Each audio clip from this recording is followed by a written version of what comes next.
Good evening, and welcome to another episode of Moen After Dark here on the College Football Mafia Network. I am, of course, your host, Moen, representing number 1 Ohio State, joined by my co-host, Rock and Rant, who is representing number 2 Miami. Miami jumped to number 2 after that very big win over Florida in the rivalry game. Rock was actually there at the game, so his voice may be a little dimmed tonight. Just a wee bit. But how was might be very bassy. How was it, Rock? Was it worth it? It absolutely was. The game was awesome. My ears are still ringing. It was that loud, at least where I was sitting, with everything between crowds, people screaming, sound effects.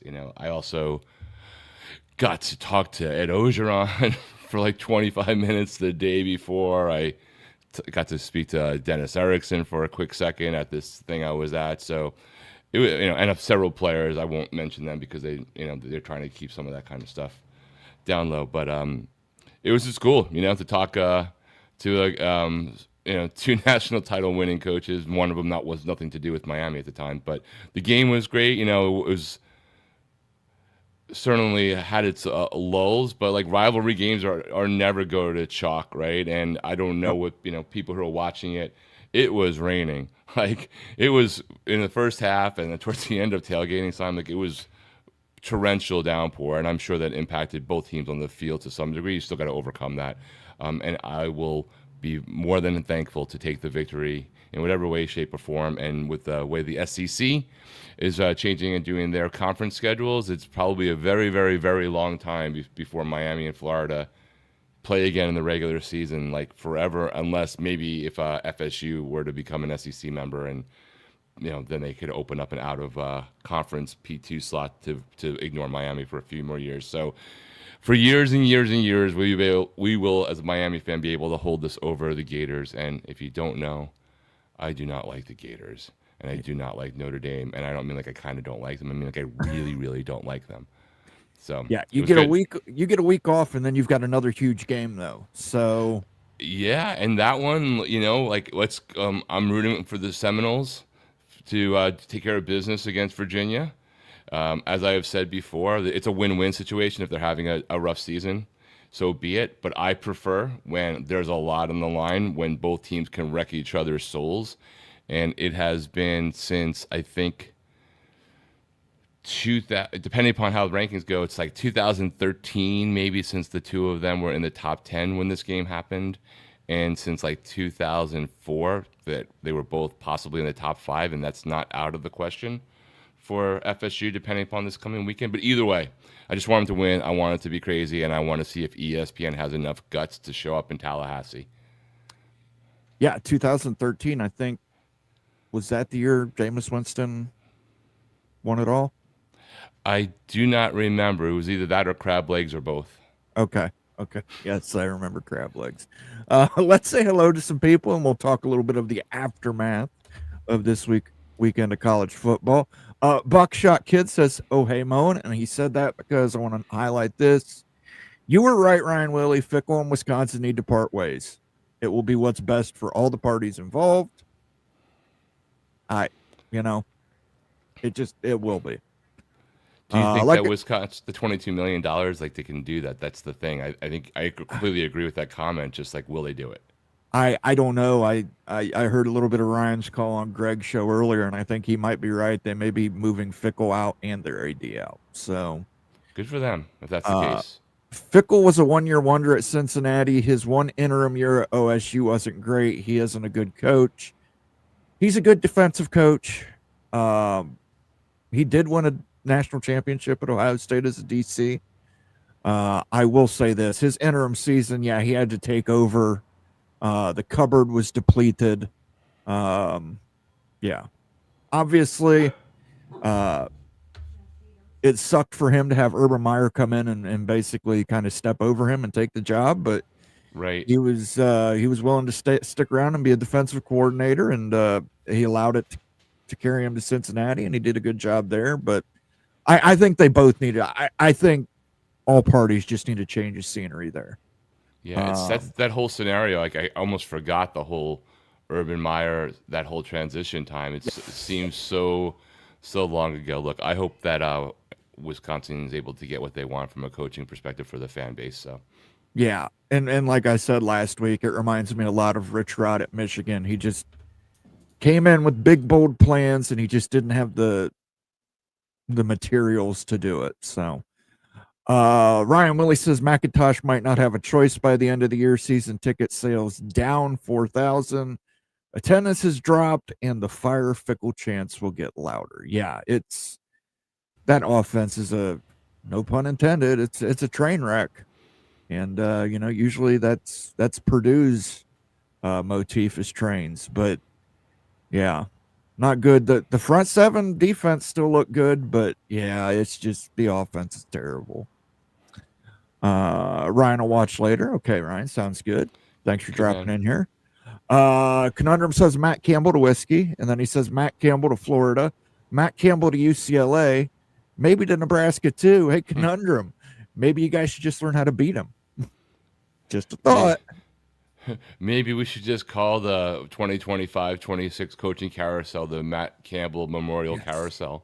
Yeah. And that way it spins whichever way, and he will still not leave Iowa State. Yeah, and he still won't leave unless it's for a pro job. He might leave for a pro job. The Big Lubbock was first, of course, as always. And then the Big Lubbock says Bryce Nichols Stadium. Ha ha ha. In Utah was tough for 3 quarters. Someone should tell Utah there's 4 quarters in a game. Big Lubbock, you're right. I put it on Twitter. I said Utah got dominated in every aspect of the game.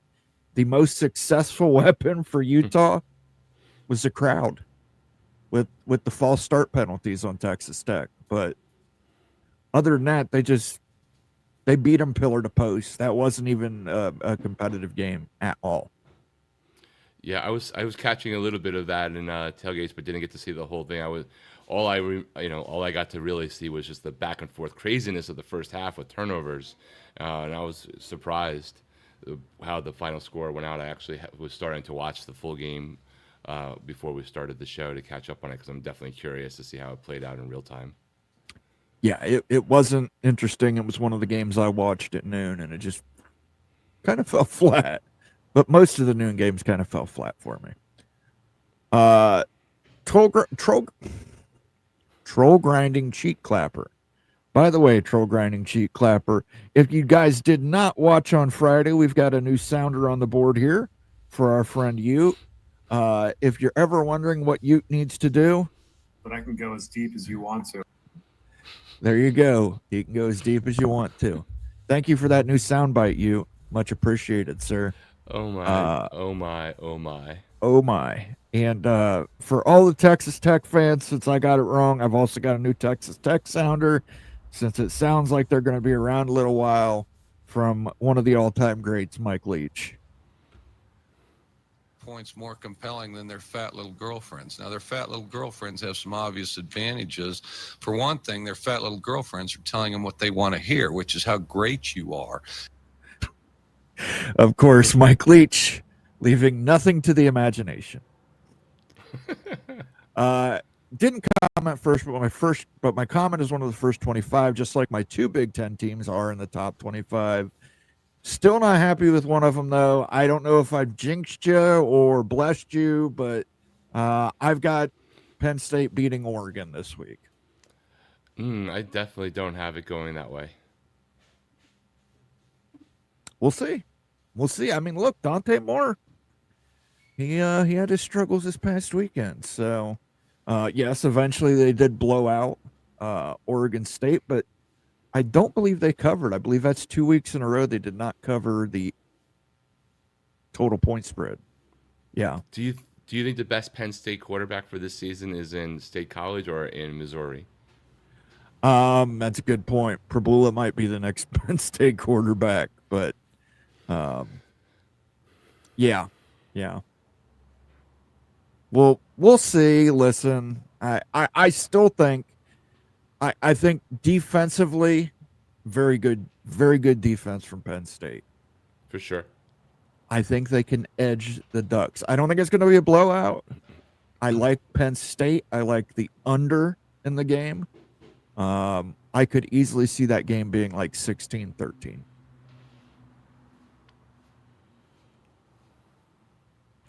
Sean's in the house. Good to see you, Sean. Bob Swanger's here. He says, "Hey, Sean. Love to hear your thoughts on it, Bob." Yeah, Bob, for sure. Sean wants to congratulate you on Miami.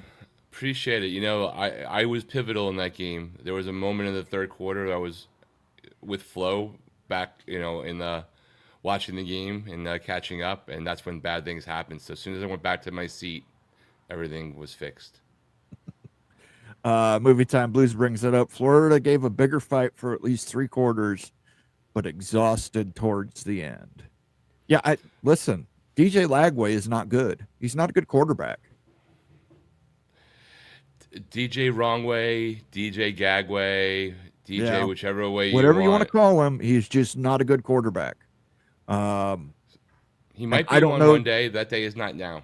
Yeah, I don't even know if a change of scenery can help him or going to one of these quarterback whisperer coaches because, and again, Billy Napier, you can tell me how great he is at recruiting. It hasn't shown on the field.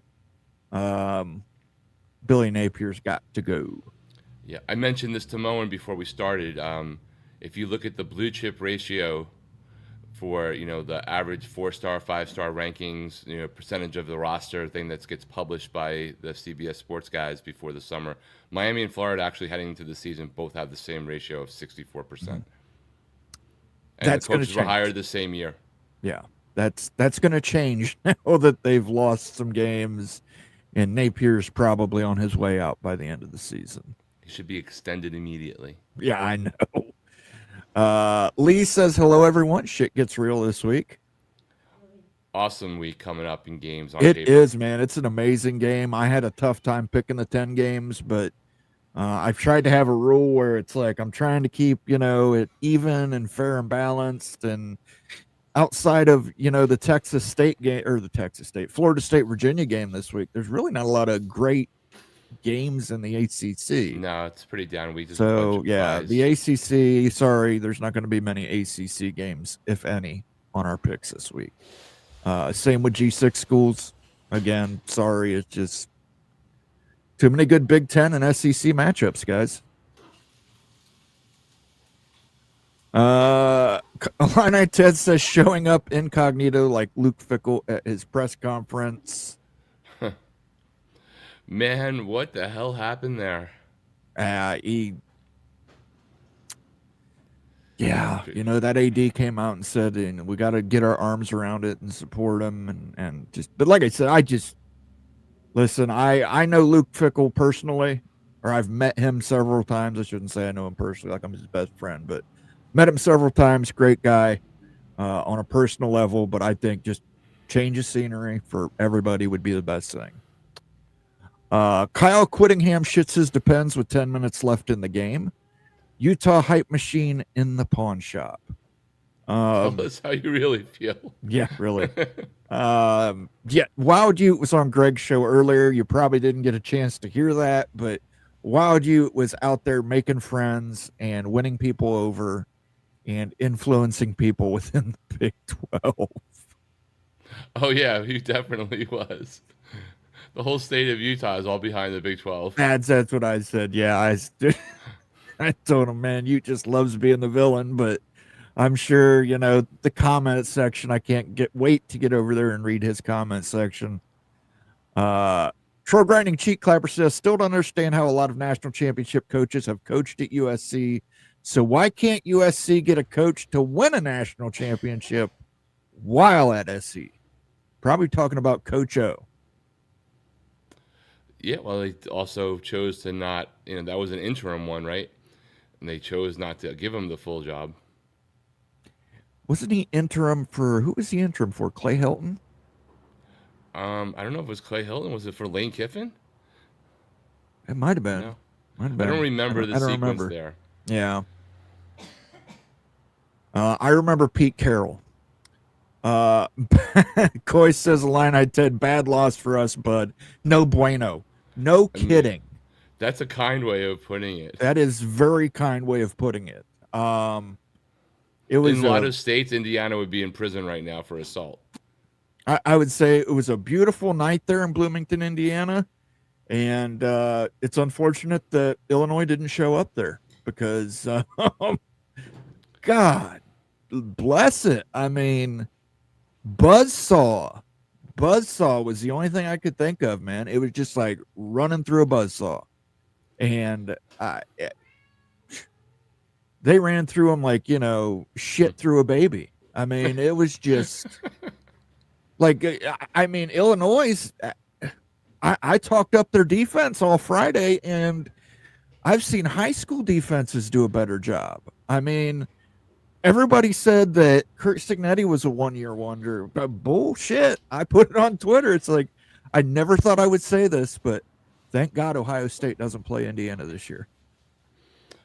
Even Paul Feinbaum, I saw him on the Matt Barry podcast stream on YouTube, was like, yeah, we have to take him seriously. So, and he was among the biggest haters on Indiana last year.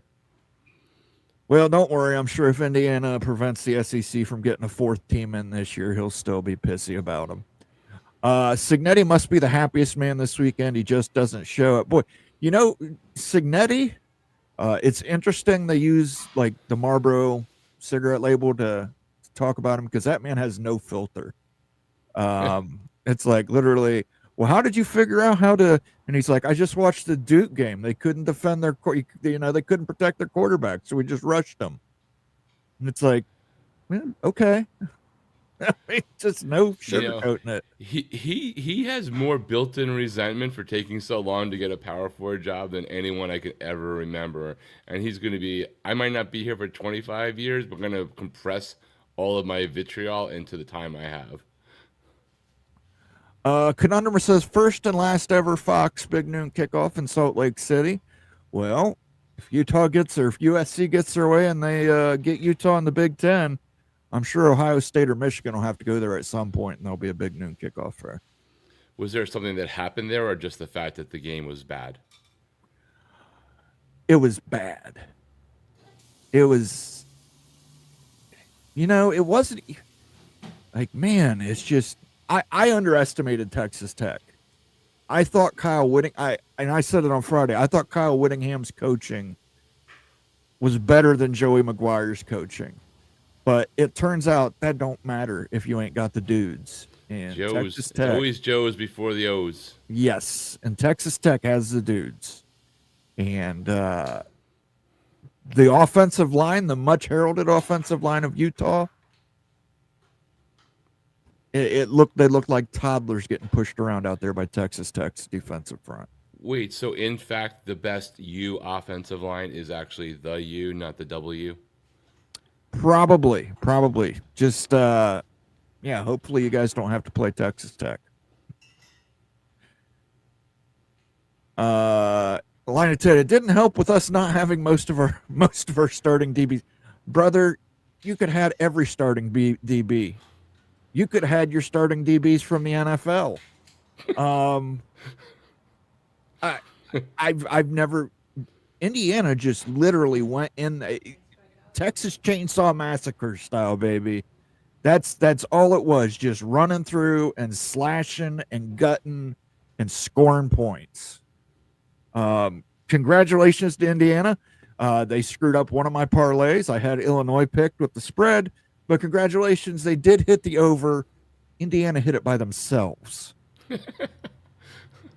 By themselves. But hey, Illinois, you still got a chance. One loss doesn't mean you're out of it. It's a typical Jeff Grimes offense. Just look at Kansas this year compared to last year. Hey, Moen, check the records. Matt Campbell is 3-5 versus Iowa. How has he been the last 2 years? That's what I'm saying, Conundrum. Ryan Day, how has he been against Michigan the last 3 years? 4 years, actually. Maybe you should learn to beat Michigan. Maybe we should. I guess we'll just have to settle for that national championship, Conundrum. I mean, the layup there was so easy. Yes. I love people bring up, Michigan. I got 9 national championships. Yeah, I enjoy that one too from teams like Miami hasn't been relevant in 20 years. I'm like, and you won a national title how many times in 100? Oh, Yeah. 0. Okay, please let me know. Thank you for playing. Yeah. Oregon fans love to do that too, that they're so great. But Bob Swanger says he's feeling uneasy today. It's huge game. Vox Quindaro is here. He says, "How do, fellers? Good to see you, Vox." Rough one, man. How you doing, Vox? Kansas performed very well against West Virginia, which I thought they would. Kansas, in fact, did cover. Big win by Kansas. But, buddy, I don't know if Kansas has Texas Tech on their schedule, but I've got a new favorite in the Big 12. It's Texas Tech. I think whoever among the people who are still undefeated do not have Texas Tech in their schedule. It's Texas Tech and TCU for me. Those are, and I underrated both of them substantially this year. You don't have Central after that ass kicking of UNC? Central for the win? Yeah. Texas Tech, Indiana, LSU, Oklahoma, and Miami stood out to me. LSU, big win for them, but they were kind of playing down in competition. But Oklahoma, although we might as well talk about this. The Oklahoma phantom touchdown, that was a touchdown, but then, and I will give the SEC credit for this, and I wish they would do it more often and actually do it correctly. They came out and lectured their officials. They missed a call. The kid used an illegal tactic. Just a little bit. To make it look like he was going off the field in substitution, and instead obviously ran out uncovered, because why are you going to cover a guy who's running out for substitution? They did not call that. That was a touchdown for Oklahoma.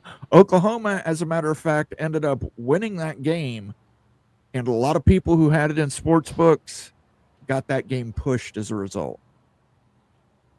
It went from 6.5 to 7 because, Look, I that play specifically, because it's also extremely rare to have what was a TD for someone that actually should have been a penalty, right? I don't think this is an unsolvable situation. Every team should get one egregious red flag, replay call, right? And every play is on the table. You get it to use it once. If you're right, then I guess you get it back. But you're not going to have a constant use of it. You just have it for that moment, because that mattered. I mean, all plays matter in the game. I get that, but like that one in particular is very obvious, and there should have been some way to. If you're gonna get to the point that you're gonna have to release a statement, you should give a coach at least an arbitrary mechanism without having every offsides, go to replay, to throw that once and see where it goes. Yeah, I'm going to say out of this list, Indiana impressed me the most, because I know Illinois is a good team. Utah, we thought was a good team. I think we found out they're not. Auburn is still Auburn. Florida is still Florida. Like I said, LSU didn't have there was a big competitive gap between those two. But watching the Indiana game, there was apparently a big competitive gap also. So either that, the transitive property doesn't work on that one, right? Because you got to assume that Indiana is extremely good because Illinois is good, and you can't just be like, well, Duke sucks now because Illinois beat them. Yeah, and that doesn't mean anything for them. That's what happens when you get a little bit further in the season. But that was an ass beating. So Absolutely. Town Hawk says, OMG, boys. How's it going? Here you go, Town Hawk. As you requested. If it plays. I'll be deep in the cold, cold ground before I recognize Missouri. And by the way, Missouri, fuck you. 10 points. You score 9 points, you bastards. I had Missouri in a 5-game parlay, won 4 games. Missouri fucked me on my 5th one because they could only win by 9. Well, you could join the group therapy that is the bad bet of the Eagles game. Bad break there on that last play, going from not covering to covering. Yes.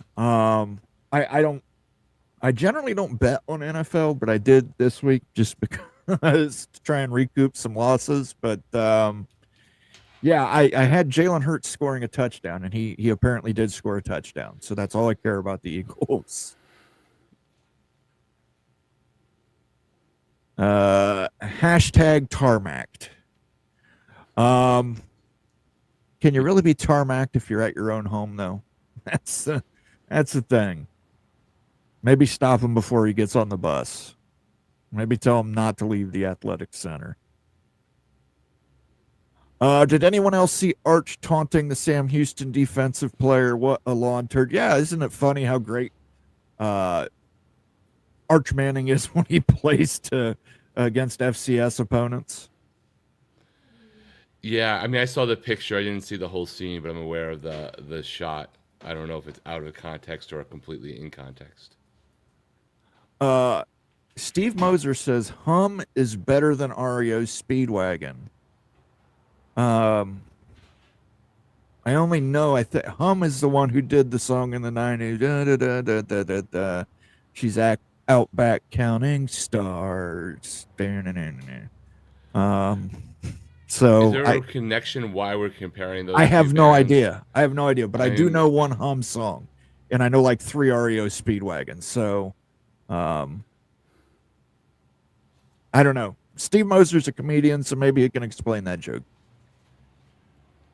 FF18 Buff says, proud of Buffs putting the train back on the track and playing Salter with good play calls. Optimistic about BYU.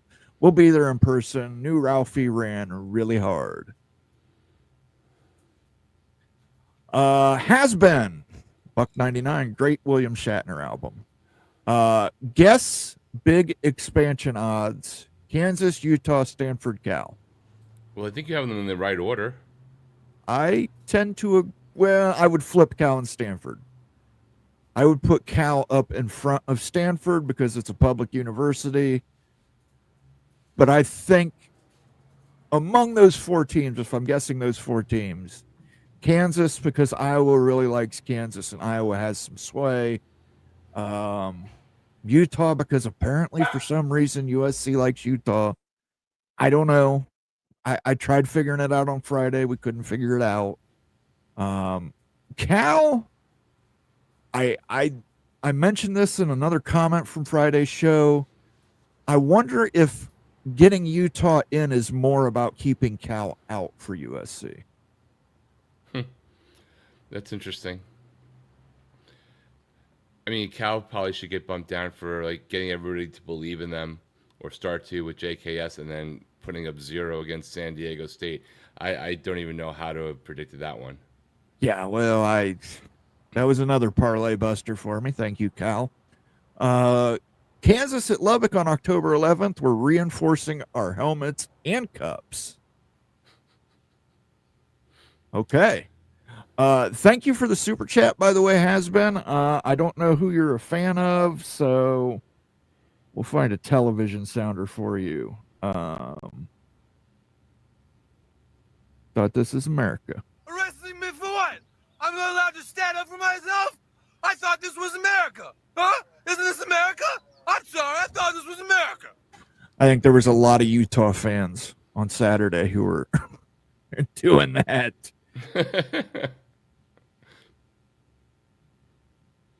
Devil Frog says Memphis, UNLV, North Texas, and Navy are the G6 frontrunners for that one playoff spot. Yeah, Memphis, big win, by the way. One guy picked Memphis to beat Arkansas, and I told you on Friday, not only was Memphis going to cover, but Memphis would outright win, take them on the money line.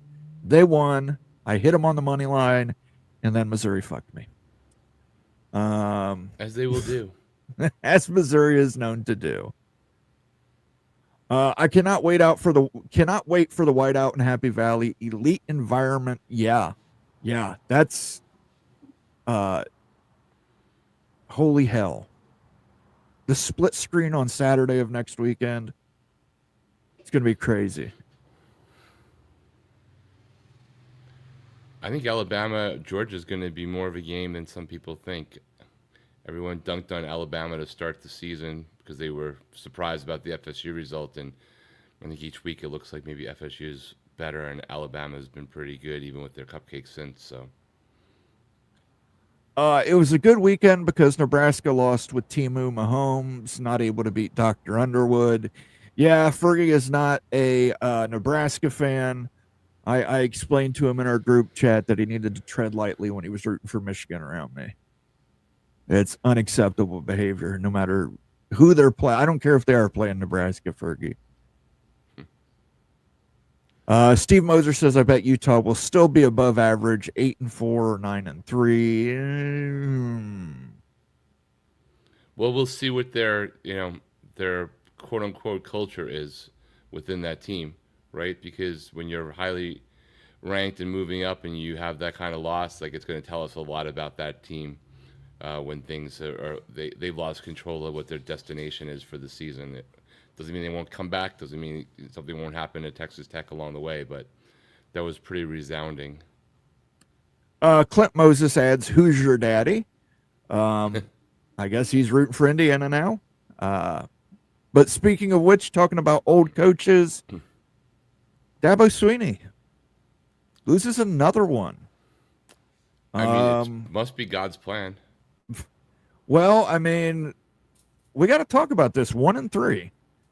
I think everybody in the group had Clemson as ACC champion outside of you. I know you I had them, Miami. I had them in the. Well, I don't even remember. I guess I might have changed my mind. But I thought they were going to be one of the top teams in the play. I thought they're definitely making the playoff at a minimum. Yes.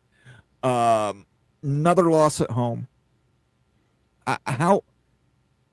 I would love to see the statistic of the last time Clemson has lost this many home games in a season.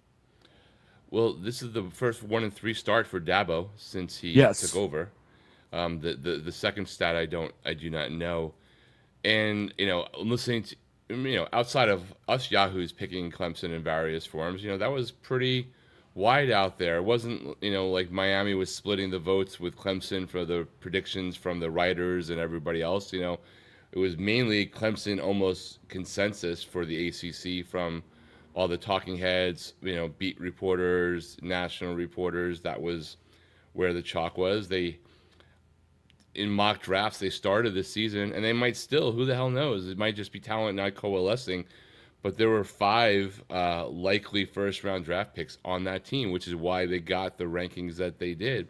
And, between that and DJ Lagway on number 1 quarterback lists for several, from Andy Staples to Josh Pate, it's wild. And I'm so surprised that that's going down with Clemson. I just can't. I would never have predicted them to be 1-3 at this point. No, not even a chance. All right, let's do a quick reset here before we get a little further into this discussion. Thanks, everybody, for tuning in on this Sunday night. Mowing After Dark, we appreciate it. We're wrapping up the weekend of college football. If you're watching us over on X, please come over. Consider coming over to YouTube. Joining us in the chat here. Got a great chat community, the best chat community in the world. Give us a like, give us a subscribe. If you're here in chat, give us a like. That boosts us in the algorithm. You can also use the hype button now to hype up videos and hype up streams. So please consider doing that. And if you want to help support the stream financially, you can hit the little cash icon. From there, you can become a member. We have a new member video dropping on Thursday. You can gift a membership. You can leave a super chat. You can leave a super sticker. And if you're watching us on demand, you can leave us a super thanks in the comment section as well. And Thank you you. get real Thank you. cool emojis too in the chat. That's right. Members get cool emojis like Utes O-Face, and you can spam it in chat when I play Ute saying he can go as deep as you want. Or deep as what did he say again? Let's go. You know what? Let's hear the remix on it. You guys want to hear the Ute deep remix? I think we should. Lay down Because that I know beat, Moen. Yeah, Ute has made so many friends tonight with his call at PATC. So let's go ahead and hit the remix of Ute. But I can go as deep as you want to. But I can go as deep as you want to. But I can go as deep as you want to. As deep as you want to. As deep as you want to. As deep as you want to. The sensual sounds of Wild Ute here on the College Football Mafia. You know what, Moen? Sometimes context and comparison changes everything. There was a time when They're Milking You sounded almost like PG-13 edgy R. Now it sounds just kind of like, it could just be on TBS with commercials. I swear, with every Ute sounder, I'm getting closer to making like an AI 1970s adult film, because it's like They've been sucking you and sucking you and sucking you, and you're sick of it. I get it. Anyway, Dabo Sweeney, is it time? Is it time to maybe retire?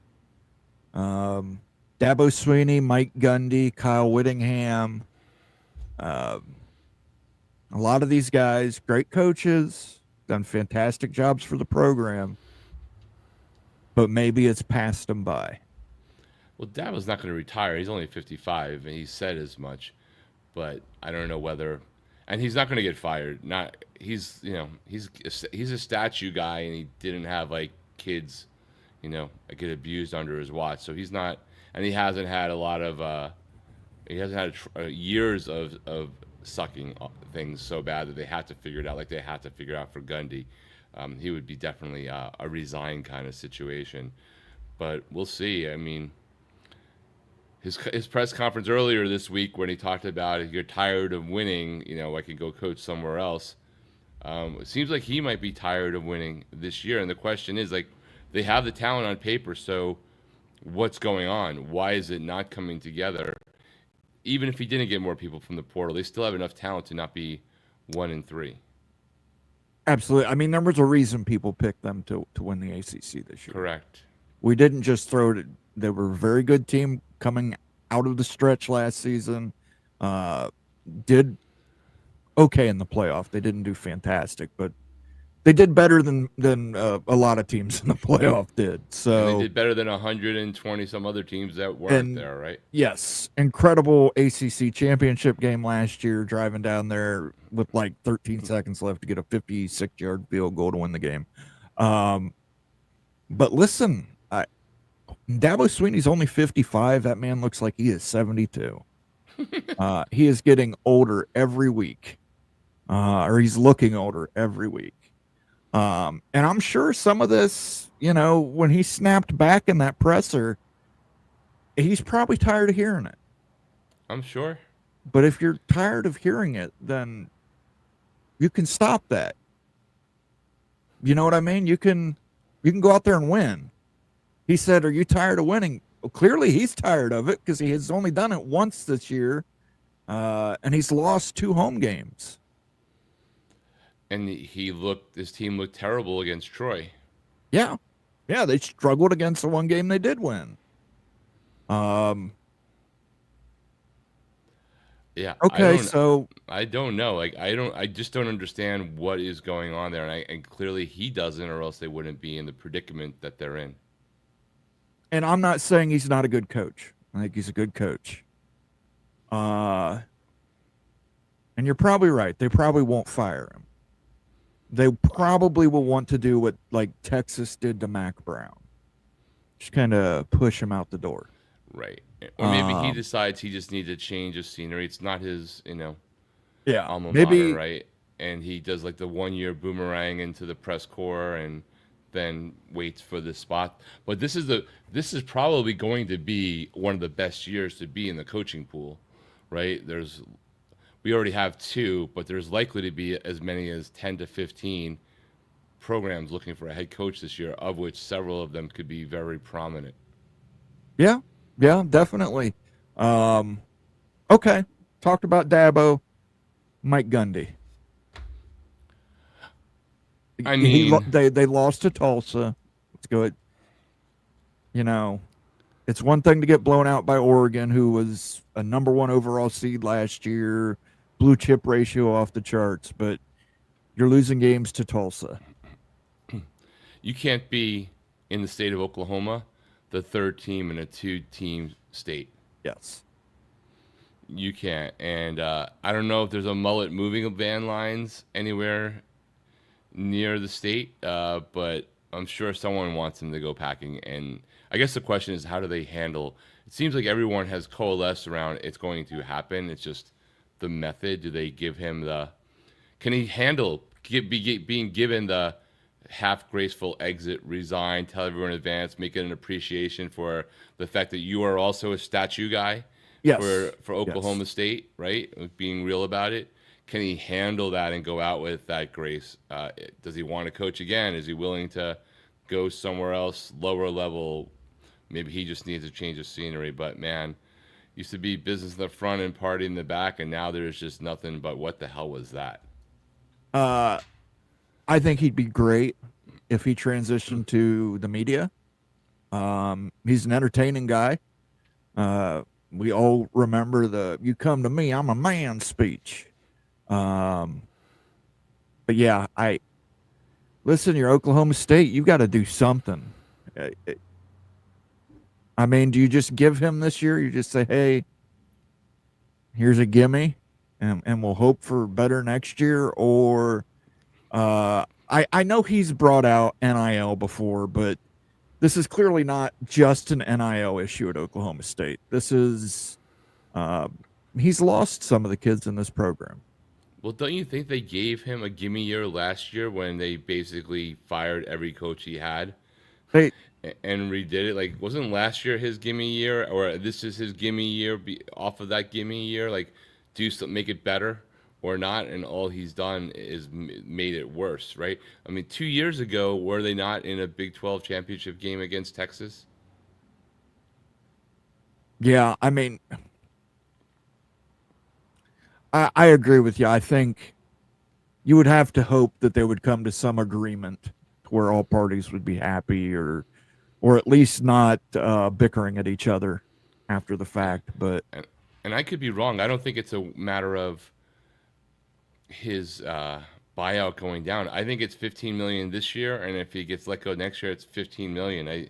I heard, I watched something about that, and I believe there's something unique in his contract when they rewrote it, or maybe he had it before and it stayed, even though he took a pay cut last year to help fund NIL or other coaches. But I think that it's not really a money issue of buyout cheaper this year versus next year. I think it's the same.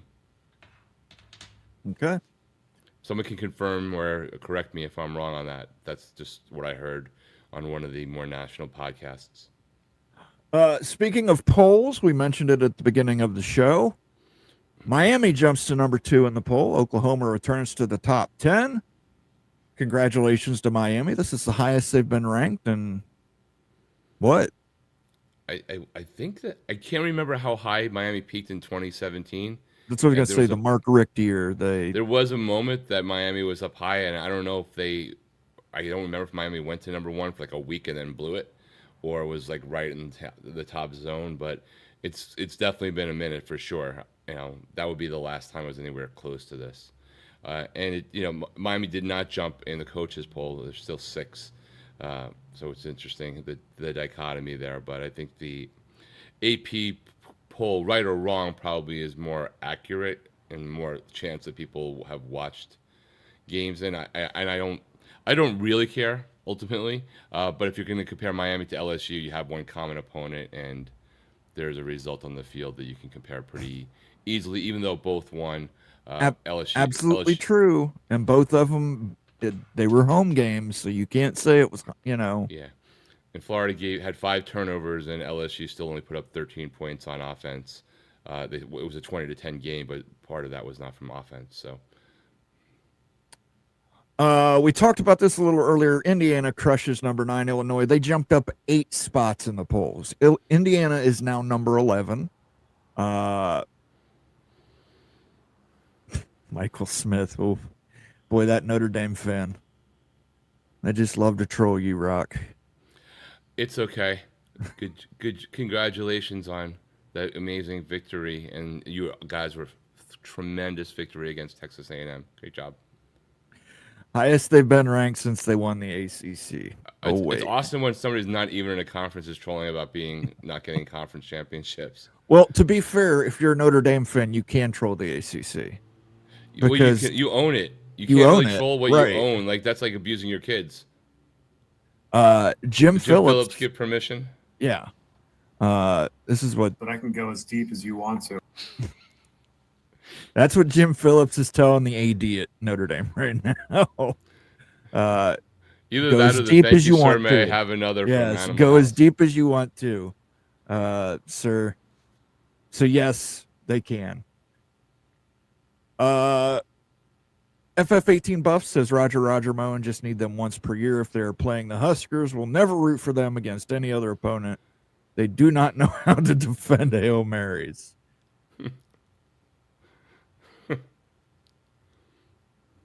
Mr. Monkey says, brings this up. LSU win over Clemson has lost some luster. It has. I mean, it's still tough in theory to go into the other Death Valley and win. It's not as tough as it used to be. Steve Moser says, need to mix in a couple of, and you're sick of it. I get it. Yeah. I may have to do that at some point. Just collect them all and just create a scene, an audio only scene. Years ago, there was like one of these really bad, horrible things where they remixed all of the hits of a year into one song. You could do Wild Youth's greatest hits in one song. I think I can actually get them into a scene because, I mean, like I've got, You're a bad man, Moan. You're a bad man. So, I mean, there could be a whole scene here, for some 1970s doctor's office scenario or something. I don't know. Conundrum says, I'm not suggesting Sig will leave. I'm suggesting he'll be offered. I'm sure he will, and I'm sure Indiana will match. They aren't letting that guy go anywhere. Like, if he tries to leave, I think they would, like, ground the plane or send out the National Guard, block the airport. Clemson didn't play Syracuse last year, but if they did, they may have been left off of playoffs. McCord was one of the better ACC quarterbacks. He was. Just a perfect example of how a scenery change can help people. Sucks for Steve Angeli, though, man. Yeah. Steve Angeli, if you didn't hear, tore his Achilles tendon. He is out for the rest of the season. Tommy Castellanos, I haven't heard an update on him yet, but Tommy Castellanos was a little banged up in that Florida State game. So yeah, I haven't seen anything specific other than most people saying that he should be fine, but I don't know. Michigan State lost their Big Ten opener to USC, 45-31. USC, once again, has an offense. Once again. Where's the defense? I mean, you're not going to be a successful team in the Big Ten without a defense. Then mission accomplished, I guess. I don't know. Well, and Michigan State has defensive issues of their own for sure. But, I mean, we look at Oregon, you say, wow, they're just a high-powered offense. Oregon's got a damn good defense, too. Same's true of Ohio State. Same is true of Penn State. And same's true of Indiana. Indiana's defense was really good in that game. Well, if you're a Notre Dame fan, you're happy that USC at least is winning still. Yeah, they're still winning, but at some point, not having a defense, I think, is going to catch up with them.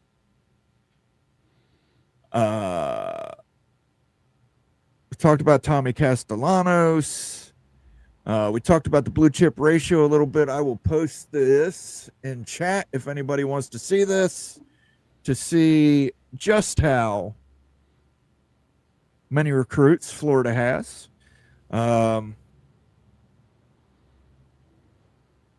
Question I have for you, though, a lot of people are saying we fire Billy Napier, we lose recruits.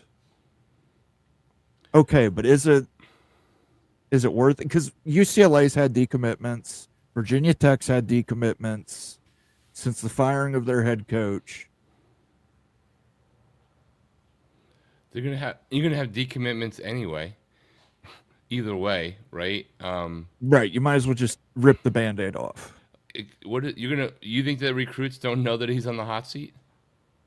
Yeah. Right? Yeah. I mean, I guess the question is, do you want to turn around? Do you think that doing anything right now will jumpstart your search, turn around your season in any way? If they're going to do it, it would be this week, right? In terms of bye weeks, you would think. I don't think they're going to do it till the end of the season now. Yeah, I don't tend to think they're going to do it, but it would be putting him out of his misery probably, because I think everybody thinks it's the inevitable. I mean, there's a very strong possibility that Florida only wins 2 or 3 games, right? And we could look at it this way too. It's a new era. It's NIL. Do you think that do you think their program is strong? We remember the quarterback that bounced around that left them because they didn't. Rashada. Yes, because they didn't pay up. Do you think the NIL game's strong enough at like a University of Florida to hold up and hold on to some of those recruits if you fire Billy Napier, assuming you've got the guy to replace him hired within 48 to 72 hours? I think I think you can probably be safe in assuming that Florida will probably get a pretty high name coach for the most part, right, without knowing it. So I think about a lot of people and wait and see. But the true believers will stay, right, and wait and see. The ones that it's just about the bag, if their bag is still the biggest, they might be fine. It's the others that, like, they have other options. The bags are similar. It's relationship based. So I guess it depends upon what the mix is of your current recruiting class. And the same guess goes to the structure of the deals for your current players too, and whether they think that they can make more money somewhere else if they go into the portal. Not all of them will necessarily. And when are those contracts fulfilled by? Are they wrapping up postseason? Like, are they a January through December contract? Are they I don't have any idea how these are structured, but if it's August to May, like, what's the season? What's the year? What's the contract year that gets you all of the pay that's coming to you? And how fast is the portal implemented for just the one versus leaving and re-enrolling somewhere else? And here's the thing. I bring this up because we've heard rumors that, and I have no idea if they're true or not, rumors, USC and UCLA, I've heard both of them have been paying recruits just to stay committed. These are still high school kids. They're getting paid. Yes, they're getting paid monthly to stay committed. But it's not just UCLA and USC. It's a lot of programs are doing. Sure. I'm just mentioning those two because UCLA did fire Deshaun Foster. Do they think, from an administrative standpoint as an athletic director, do you think it's an easier decision to fire them based off of, okay, we've already got this kid receiving payments to stay committed. We'll have time to find the guy, and he won't want to bolt. It's not like the old days, you know what I mean? Where, this coach is leaving. Well, I want to compete for a championship first and foremost. So I don't want to go to a rebuild. If you take away our current player is going to redshirt and leave question, right, in the 4 games and who has played or hasn't played 4 games, I don't know. My opinion, and it's not based off of any insight, is the minute you tell everybody there's a change, you now have hope that something better can happen. If you are like watching somebody's slow demise, you're giving all the other programs months of time to be in someone's ear that like, well, what if they don't fire him? Look how bad things are, blah, blah, blah, blah, blah. And they can keep talking about it versus you can create a new narrative of we're talking to some of the best coaches. You got to stick around because you're going to be part of our program no matter what.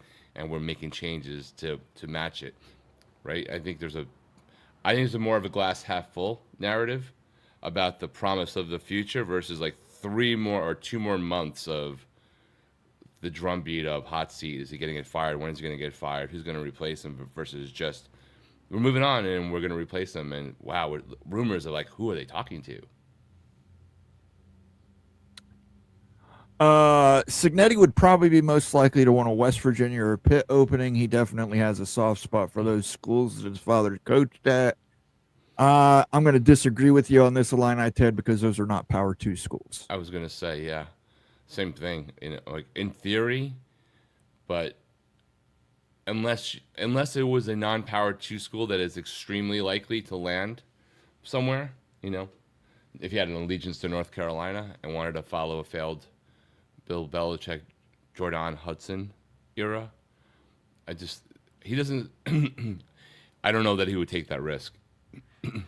I don't know. I don't know the man personally. I don't know what his desires are. There may be some dream job out there that he wants more that he would take, but I have to imagine they're keeping kind of guy. Yeah, I have to imagine.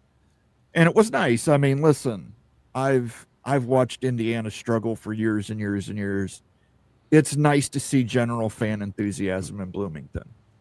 So I think the guy's an asshole. He has every right to be an arrogant prick. He took Indiana and made them something. I think that's important to him. I think legacy is important to him, and I think he realizes if he stays at Indiana, he can really build that legacy. Notre Dame gave up 30 to Purdue. They will be in trouble against USC if they don't fix it. Purdue is actually decent. Not defensively, but offensively, they're decent. And I owe Barry Odom an apology because I'll be honest with you, I thought that was a terrible hire. I thought Luke Fickell was the greatest hire ever, and I thought Barry Odom was a terrible hire. So this is why do not ask me to be on any coaching committees, hiring committees. Yeah, I didn't think it was a terrible hire for Indiana, but I did think that UNLV might have upgraded in the process. I don't know. Listen, UNLV got very, very lucky this week. Miami of Ohio should have beat UNLV. They were up by 14, and that head coach from Miami is just an idiot. Texas Tech has all commitments, pretty much, except they don't have anybody in the Power 2 committed to add them in the Power 2. I think everyone loses commitments and transfers anyway, sure. True. Utah question. The last 2 teams have developed good plans versus Utah and Dampier. He is dinged now, and his throws seem desperate. Utes have to get the running game going without Dampier's legs or else. I don't know that that's necessarily a question. I think that's more of a statement, Fergie. But, yeah, I mean, I think the Utes were overrated, and I was one of the people that overrated them. I thought they were overrated. Then I started to come along because of Ute, but also because Flo believing Ute and going down that road. And then as soon as I started picking Utah, I got left wishing that I had stayed in Lubbock. Yep. And that's a great thing, talking about why would they want Utah in the Big Ten? We got to have somebody to beat. Come on. We got Indiana on the up. We got Illinois on the up. We got to have some of those teams at the bottom, guys. Come on. We're losing all our bottom dwellers. Purdue's catching up. Michigan State, they ain't got a defense, but that Childs kid is special. He's a special Childs, Aiden Childs. Interim head coach put Matt the Full Rule into his misery. Sure, you're right. He was an interim head coach, but he also had a hell of a roster. So, and Michigan did struggle in that game. They had some struggles, but Again, I can't say anything because Ohio State only won a national championship last year and lost to Michigan. Honestly, if every year USC beat Notre Dame and UCLA and lost all the other games, I could probably live with that, to be honest, at least for a while. So troll grinding cheek clapper, he's a dually. He's a Penn State and USC. And he could tolerate USC losing every game except Notre Dame and UCLA.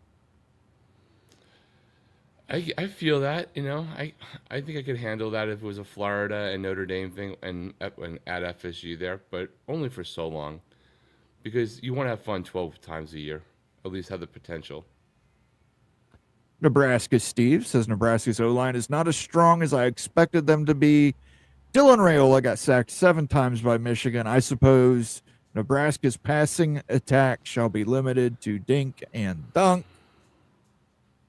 Yeah. Dylan Raiola is the question that has yet to be answered. He chose to go to Nebraska. This kid bounced around. He was committed to Ohio State. He was committed to Georgia. He transferred out of 3 different high schools. I have a hard time. He likes the option routes. I think he may be out of Nebraska at the end of this season. I think if somebody can come in, hey, maybe an Oregon comes in and says, Dante Moore's going to the draft and we need, although I think Dante Moore has 1 more year of eligibility. Yes, he can't yet. He's in the same class as Dylan. Right, but yeah. But I'm going to be shocked if Raiola stays there. I heard there's another Western team that has amassed a substantially larger bag than Kansas, and I don't think it's Utah. The size of the bag will not matter. I can tell you that right now. There's a bag east that's amassed a substantially larger bag than both of them, and it's behind them. So Utah got thumped 100%. Texas Tech is a dang good team. Per advanced analytics, they're the number 1 ranked rush defense in the nation. Dampier and Utah will be fine. Predict a 9-3 and think that's reasonable. So there you go. Wildute thinks that's reasonable, but he also thinks this is reasonable. But I can go as deep as you want to. Thanks for stopping in, Wildute. That was a drive-by from you. If it's not Kansas or Tech, I don't know who else outside of the P2 they would go to. They're not going to go to Texas Tech. Cal is probably the most oft mentioned, but I think Michael Smith was probably insinuating Stanford. Well, they definitely have the biggest financial resources should they want to tap them. They do, but they would also have to leave the IPLC. Again, this is the most talented QB crop that I've seen in the Big Ten. NIL has been fantastic for the league. Absolutely. Mendoza just proved me right. I said at the beginning of the year, Mendoza coming over from Cal was going to surprise some people, and I think he definitely showed up against Illinois. And Surratt might be one of the top 3 receivers in the Big Ten.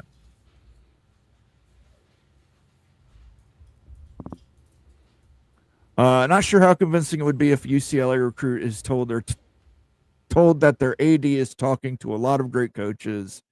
Doubt Saban could win 7 games there. I don't. If Nick Saban goes anywhere, he can win 7 games. Because if Saban came, the money would come. The commitment would come. Because it would be like a self-fulfilling prophecy. He wouldn't do it unless that was happening. And then his presence would awaken the others. So I wouldn't agree. I get the point, and I think that probably applies to a lot, but there are a few unicorns out there that can do it. Illini Ted says we still got Northwestern. The SEC can't even say that now with what Vanderbilt is doing. Mississippi State's got a ranked win too. NIL has proven to be, I think, the great leveler in college football. I think so. I mean, there's still a tier that's a little bit has access to more, but there's more in that tier versus just a few. Michael Smith, Notre Dame fan, says Utah has those two-way players that will hold them back. Duct tape and baling wire. Bomber went over this last night. Again, that might be talking about Kyle Whittingham. You might just need a philosophy change there. I don't know who it is, but I can tell you this. Utah is struggling to win in the Big 12. The product they're putting on the field in the Big 10, they are going to get their shit pushed in. Texas Tech is a really, really good team. So I don't want to take anything away from Texas Tech, but Big 10 teams would also hammer them pretty consistently.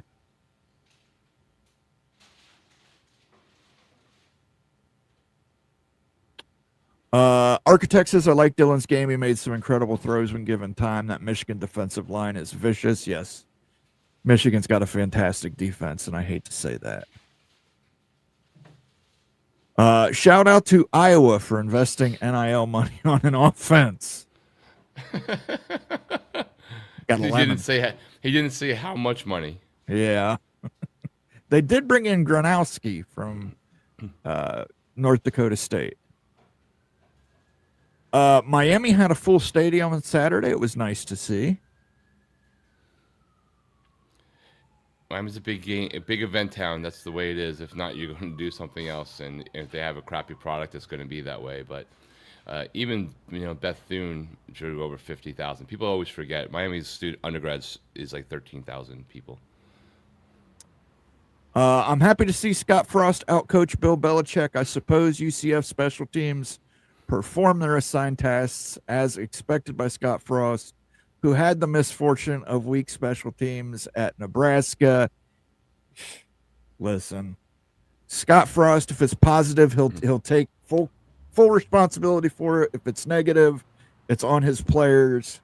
It's one of the shittiest things I've ever heard somebody say. He had absolutely plenty of support at Nebraska.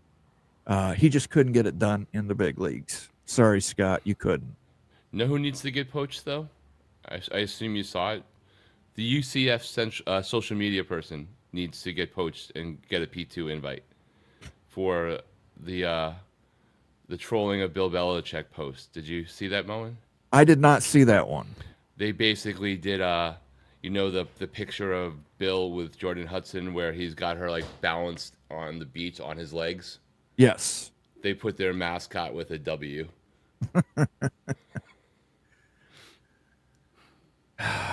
It's pretty good. It's one of the top 3 of the year so far, I think.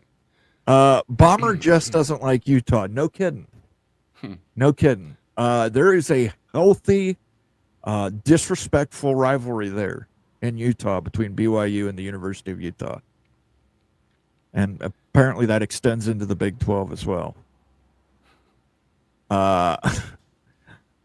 Thanks, Moen. I know that hurt you to say.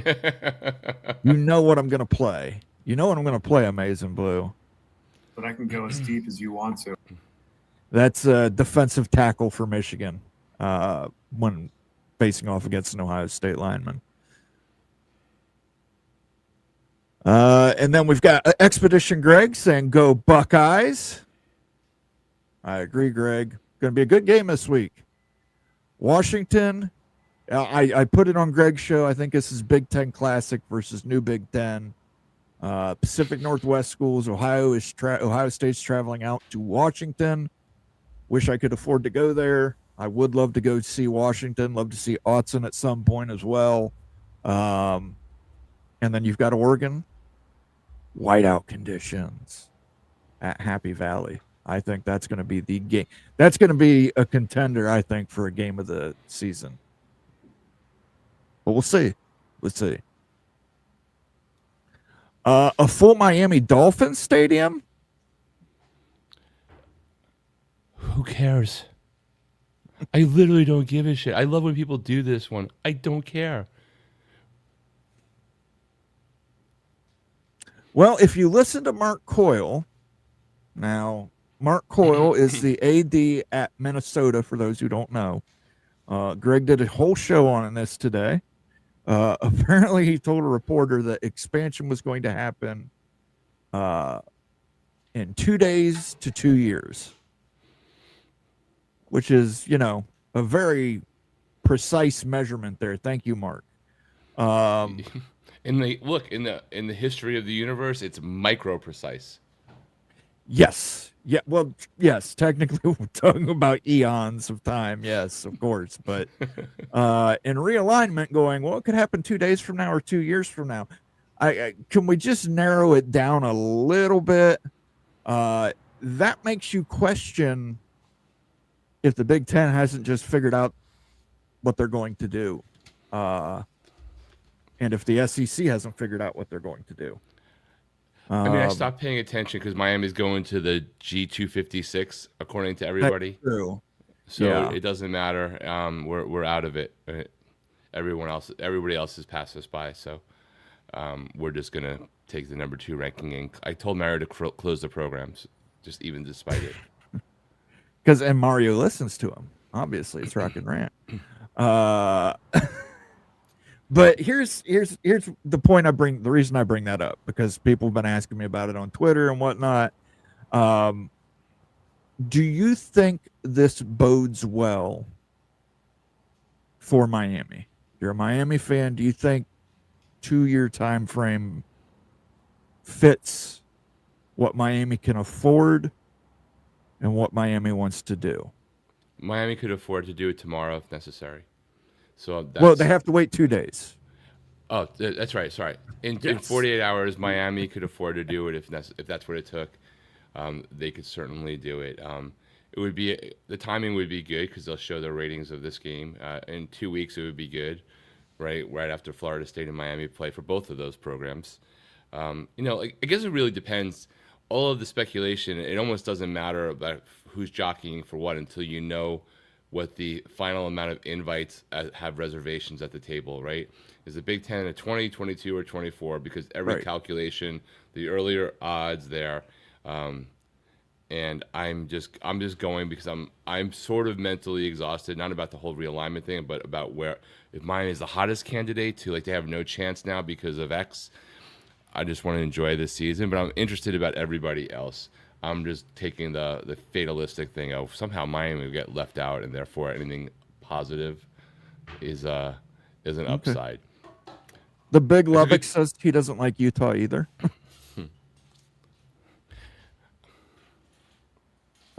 John Dry wants Utah to go to the pack with Calford and SMU. SMU is having one this year.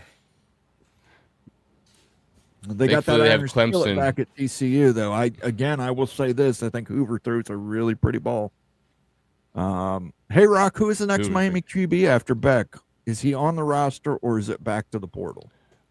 I do not. I believe the next Miami quarterback is on the roster, but I don't know that I believe that person or the second incoming recruit, who both are potentially the person, are that one. I believe that Miami will most likely be in the portal and most likely be able to get whoever the hell they damn want if Carson Beck continues to reclaim his draft status, whether it's Heisman winner, not Heisman winner, third quarterback. If they have 2 back-to-back things where a quarterback goes in the first round, and if Dawson stays, then they'll probably be in the mix for whoever wants to go and wants to get that high profile they need to get their draft position centered. But I think they're in good shape after that. But I think right now my guess is they're going to go in the portal. So there you go. They will be in the Dylan Raiola stakes next season. Tony Lawson says Washington is tough at home. No doubt about it. But I think Ohio State's got the talent. They've got the defense. And I think Julian's saying he's going to have a big game. This is going to be a big coming out party for him. I think he's going to clean up the interceptions, drop some pretty arcs in there. We'll see. It is loud, man. It is a different kind of loud. Yeah. I mean, I was there for when Dorsey's first game back in 2000, and we almost brought him back against Washington, and it was an awesome experience.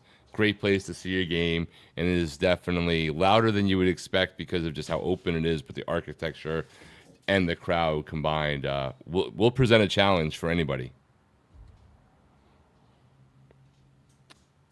Let's see. Utah is a good fit for the big. Utah can't play football or basketball. They will fit in perfect. That's what I said. We need someone to beat up on. I mean, it's hard, Big Lubbock, when your conference has won the last 2 national championships in football, including the first 12-team playoff. I mean, well, the question for the Big Lubbock is, if Utah leaves, you guys are most likely to take the biggest villain role for some eyes because of the money. Well, and others, you're also the defender of the faith, right? Depending upon somebody's point of view. Who's the bigger villain, though? Is it Utah or is it Kansas? I mean, I am not ingrained in all of that historically, but from afar, and maybe it's biased by who I know, it seems to me that like Utah likes to be the villain. They've tried to make 0 friends whatsoever. Like they're the new money ones, which sometimes talk the most, right? So, yes. Here's the thing, though. Kansas is an OG Big 12 member. right. They both leave the Big 12. Who's the bigger villain? Do people hate Kansas more because they were OG and they left?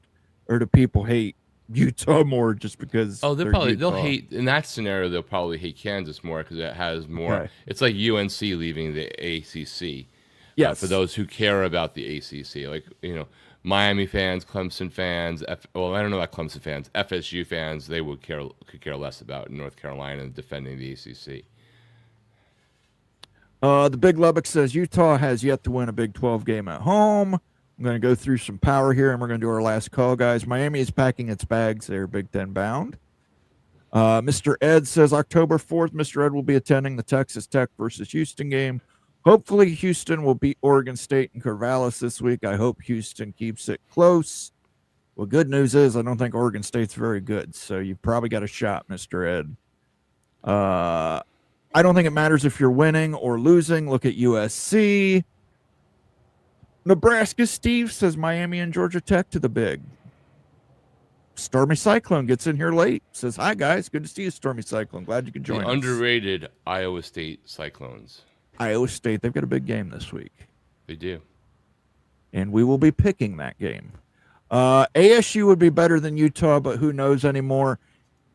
I think the problem with ASU is UA. I think they're a pair. And the Big Ten's not going to take 2 schools in Arizona. So, rest easy, rock and rant. Miami is big bound, great fit. Just no going in. The Big Ten sucks. No members deserve it, except for Ohio State and Michigan. Man, the architect has got his head screwed on straight.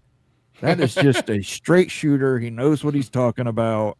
Thank you for those kind words, the architect. I have a theory about how UNC will be in the big, and I haven't heard anyone mention what I think could happen. Okay. Well, Buckshot Kid, you can leave that in the comment, and I will read it. Or you can leave it in the comment section if you're watching on demand after the fact. Vox Quindara says Kansas raised $4 billion for a main campus infrastructure project while building, rebuilding, renovating, and expanding the Kansas main campus, Kansas Med, and dang near every sports venue. Big deal, USC. Again, I said it on Friday night. They're not Kansas and Utah aren't competing for the same spot. Utah is competing with Cal and anybody on the West Coast. Right. Time slots. Utah is just a conference gadfly anywhere they go. Yeah, but they got naked pictures of someone at USC. Stormy Cyclone says Utah leave. Yup, a half share in the Pac-12 is plenty.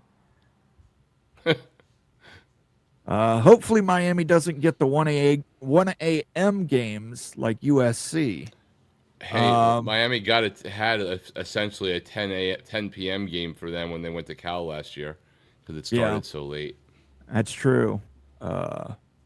We'll make this the last one. Our friend Justin RC USF loses to a top 25 Miami by 37, and they get knocked out of the poll. Yet Illinois gets taken to the casting couch and stays in the top 25.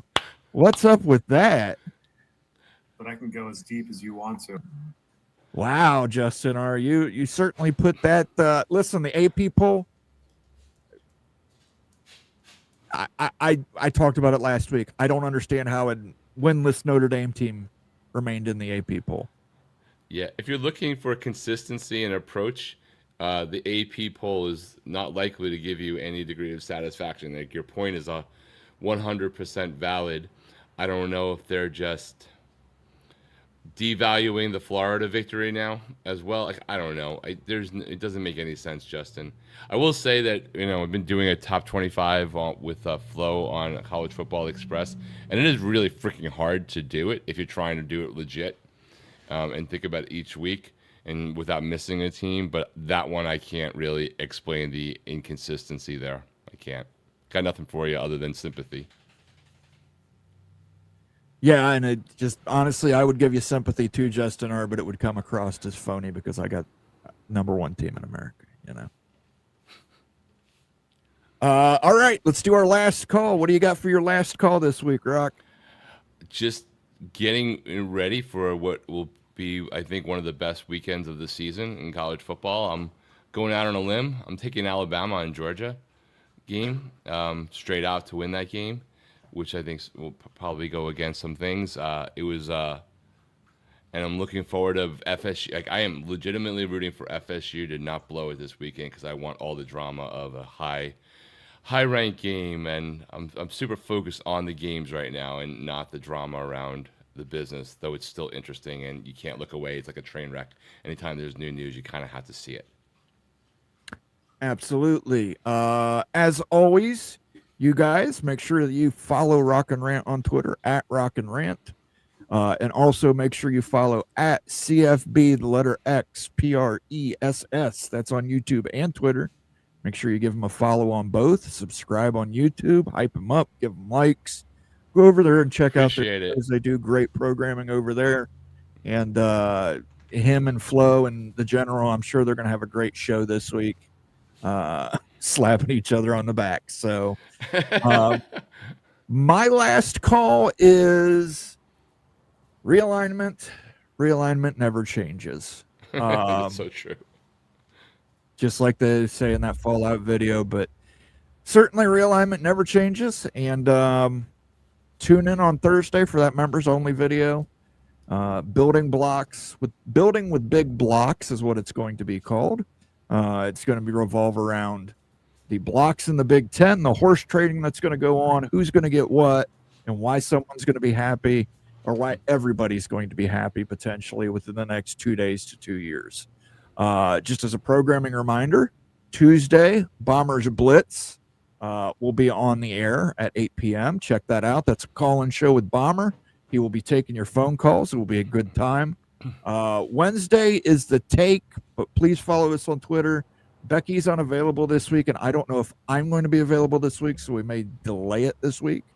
And then, of course, on Friday is the Big Freaking Friday show at 8 p.m. With myself, with Nate, with you. Definitely tune in. Should be a good time. Have a fun time for all. I want to thank everybody for joining us. Again, if you've watched us on X, please consider coming over to YouTube, giving us a like, a subscribe, turn on your notifications, give us a hype, leave us a comment. Even if the comment is you guys suck, leave that comment there. We need that. That way I can get you to read the comment, and then I can put it on the soundboard. So for myself, for Rock and Rant, for number one and number two, I want to thank everybody for joining us tonight. You guys have a great weekend. We will see you guys next Sunday. Peace out.